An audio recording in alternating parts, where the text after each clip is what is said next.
Assalamu alaikum to all the audience, and especially to my beloved, respected brother Zakir Naik, Dr. Zakir Naik. It's been a long time since I see you. Last time I used to see you in Penang. Now you are no more coming to Penang.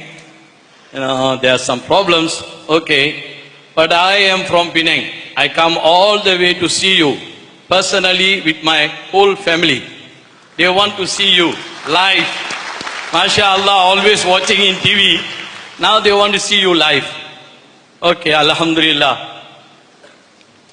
My question is, MashaAllah, the subject today is Islam is a solution for humanity, but it is very unpleasant that we are seeing in this world today what is happening in Syria, Muslims killing Muslims, what is happening in Yaman, Muslim killing Muslims, what is happening in they're like Myanmar. Yes, we agree. Rohingyans, they have been killed mercilessly. We agree. But there is a solution now. What are we Muslims are supposed to do? What is going on in Yemen? What is going on in Syria? These helpless men, women and children being killed, murdered. What are we Muslims supposed to do?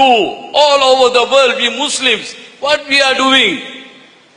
So, please, give a solution that what we are supposed to do, we Muslims. Apart from we making dua, tahajjud, we begging to Allah, and after that as human beings, what are we supposed to do? Please, my dear brother, give a solution. The brother asked a very important question, a very relevant question, that today we find that in many of the Muslim countries, we find that there are wars and Muslims are being killed, whether it be Yemen, whether it be Syria, whether it be Rohingya, whether it be Afghanistan, whether it be Iraq, and most of these countries are Muslim countries. What is the solution besides doing dua? Number one, first we have to find out that what is the cause of most of these killings, whether it be in Afghanistan, whether it be in Iraq, whether it be in Rohingya Burma, whether lately it be in Syria or Yemen. What is the cause? The major cause is, again, the solution is given in the Quran. The cause is that we find that the enemies of Islam, my main focus of my talk today was that how the enemies of Islam are trying to malign Islam, and how the enemies of Islam are justifying to attack the Muslim countries. I'll give you one simple example. You know that more than a decade earlier, USA said that Iraq has the weapons of mass destruction. And CIA, which is supposed to be one of the most best organization of intelligence, they said that we have got proof that Iraq has got weapons of mass destruction. Not that I'm a fan of Saddam Hussein. I know that he may not be a very good practicing Muslim. But what right does USA have to interfere with Iraq? They, together with UK and the other Western countries, attacked Iraq, saying that they had weapons of mass destruction. Last year, according to the report by Human Rights Organization, they said it was a fabricated report. So much so that Tony Blair, the previous Prime Minister of UK, came out in public when he was no longer the Prime Minister. He said, "It is the biggest mistake of my life, I'm sorry." You know how many people were killed? More than 500,000 Iraqis and Muslims were killed because of this fabricated report. And what is the reply? Sorry. What are we Muslims doing? When the non-Muslims enemy attack a Muslim countries, we Muslims are sitting on our backside doing nothing. And I think it was yesterday, the previous president of USA, W. Bush. At the age of 94, he expired. He was one of the cause for the start of the 9/11. Then followed by attack on Iraq by the next presidents of USA. What was the main purpose? Was to get hold of the oil of Iraq. They fabricate a thing, and it was shown that they paid $540 million. USA paid $540 million to create a fabricated video to prove that Iraq had weapons of mass destruction. $540 million to make a video. We Muslims, what is the fault of the Muslims? We are not united. In Afghanistan, when Afghanistan had a war with Russia, Soviet Union, which was enemy of USA, the USA takes help of the Muslim country along with Afghanistan to take out Russia. Hillary Clinton said in a video that they spend $8 billion in supporting the Afghanistan and creating Taliban to fight the Russians. They create and then say that they are terrorists. Who is the bigger terrorist? The person who does the act or one who creates? The person who makes the person a terrorist. Who's the bigger terrorist? What are we doing? Nothing.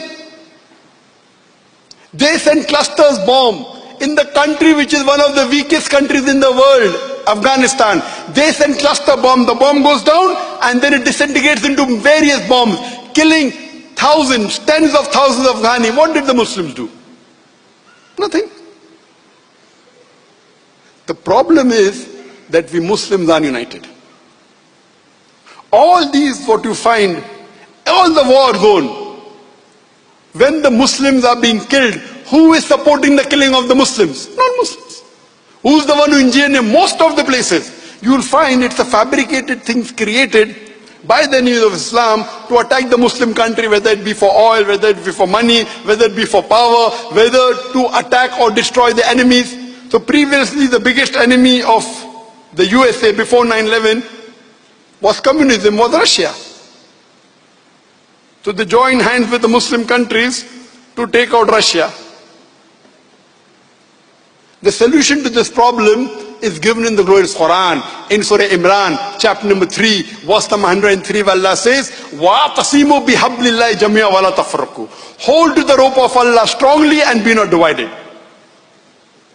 The rope of Allah is the glorious Quran and the authentic hadith of Muhammad sallallahu alaihi wasallam.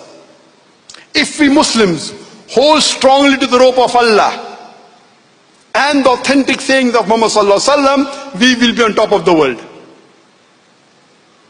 If you read history, before the Quran was revealed, the Arabs were looked down upon. It was called as Yawmil Jahiliyyah, the days of ignorance. After the Quran was revealed, the Arabs became on top of the world. If you read the seerah of Muhammad sallallahu alaihi wasallam and the Khulafa Rashidin, and after that, Muslims were on top of the world. We rule half the world. And people welcomed us. Come to our country so that we get justice. The non-Muslims invited our Khalifas. Why? Because they wanted the unjust rule of their ruler to end. The Westerners say Islam was spread with the sword. Dilese O'Leary gives the reply in his book on page number 8, Islam at the Crossroad, that people who, Dilese O'Leary said that history makes it clear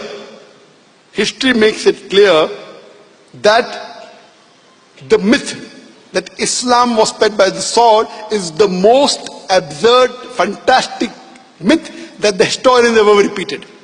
It's a myth. At that time, the Muslims were united on the base of Quran and Sunnah. Today, we Muslims are divided. If the Muslim countries, there are more than 50 countries in the world in which majority people living are Muslims. If all the Muslim countries unite, we will be a very strong force.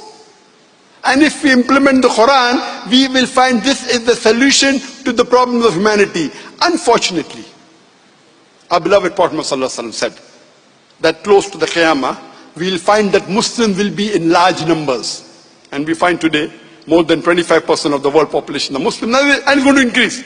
But they will be like froth. Froth. Far away from the deen. And we find that today. Muslims are going further and further away from the deen. And this we are finding everywhere in the world. The countries that we looked on upon, they are sticking to Quran and Sunnah. Today, they are going away from Quran and Sunnah. And the more they will go away from Quran and Sunnah, the more we will be degraded. There will be more injustice in that country. Now, hardly there are countries in the world which we can say are Muslim countries that are following Quran and Sunnah. Hardly. So the problem with us Muslims is that we are not united. We are divided. We fight amongst ourselves. If we are united, today we know that previously Muslims were at least united on the issue of Palestine. Today we are divided. There are Muslim countries which are saying no problem that Israel wants to take over the country. What's happened to the Muslim Ummah? The problem is today we Muslims fear more the human beings in this world than fear Allah subhanahu wa ta'ala. Yes, everyone will be judged according to the capacity you have. Everyone has the capacity to do dua. We should do dua as you mentioned, rightly said. But if someone has the capacity to speak, and if he does not speak, Allah will take over his power of speech. If someone has the capacity to fight and he doesn't fight, Allah will take over his power.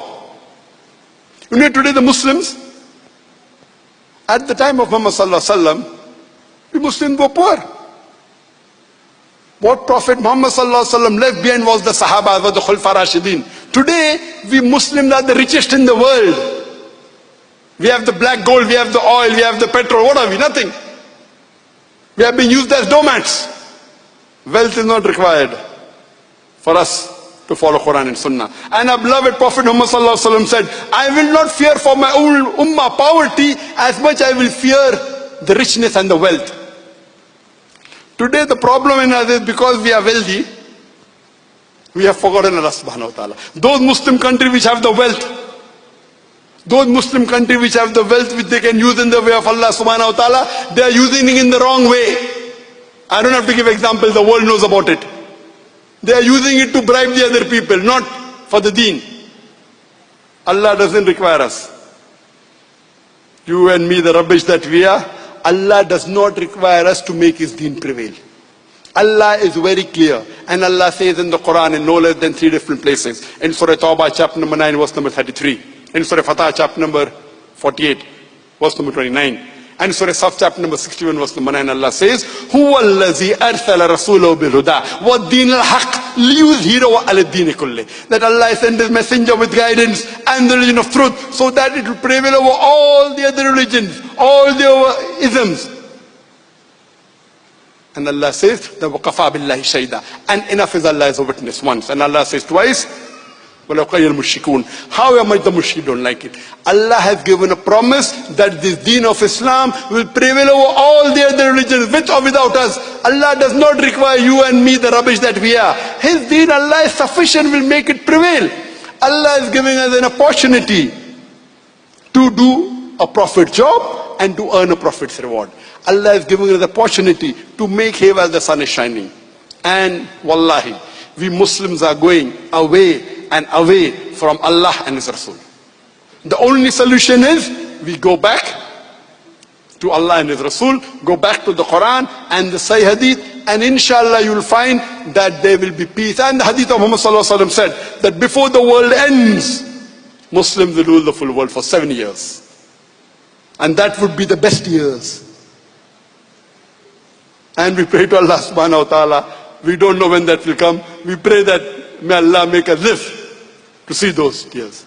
So the solution is the Muslims should be united on the basis of Quran and the Sahih Hadith. Hope that answers the question.